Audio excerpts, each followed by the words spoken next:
Voici les unes des journaux parus à Kinshasa. Le trait d'union accuse les compagnons d'Étienne Tshisekedi de déserter le camp par positionnement politique. L'Observateur revient pour sa part sur la grève de médecins. À l'OCC, le réseau a assisté à la prise de fonction par le PCA et le DGA.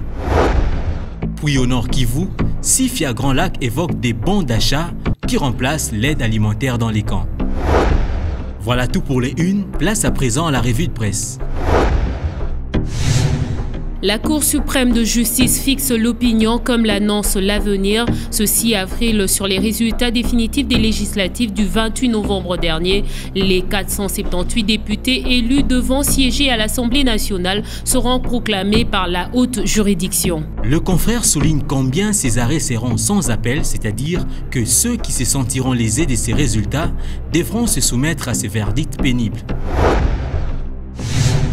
À Goma, le potentiel a suivi 25 jeeps blindés bandés d'hommes en uniforme qui ont sillonné la ville en créant une psychose au sein de la population. À la tête de cet escadron, le journal a reconnu le général Bosco Ntaganda, recherché par la CPI après que des rumeurs aient circulé sur son arrestation. Sur place dans la capitale, le phare présente Georges Boussé-Falaï comme pressenti Premier ministre. À travers la personne de l'ancien directeur de cabinet de Laurent Désiré Kabila, le chef de l'État voudrait renvoyer l'ascenseur à la province orientale, un de ses principaux fiefs électoraux. Après Évariste Bochap, Jean-Claude Massangou, Pierre Lumbi, Adolphe Loumanou, Modeste Bahati-Lukwebo et Moïse Katumbi Chapwe, le quotidien trouve que la liste de présumés candidats à la primature ne fait que s'allonger.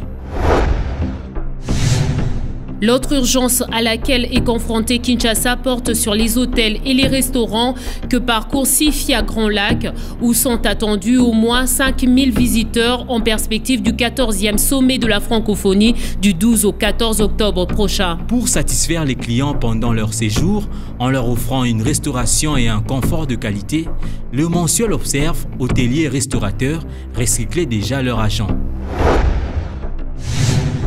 Avant même la tenue de ces assises universelles, l'Observateur voit Kinshasa et Paris resserrer leurs liens à travers la Chambre de commerce et d'industrie franco-congolaise qui s'apprête à élire son président. Le tabloïd se félicite à la suite du président sortant des nouvelles adhésions à l'instar du groupe Orange et de plusieurs PME congolaises.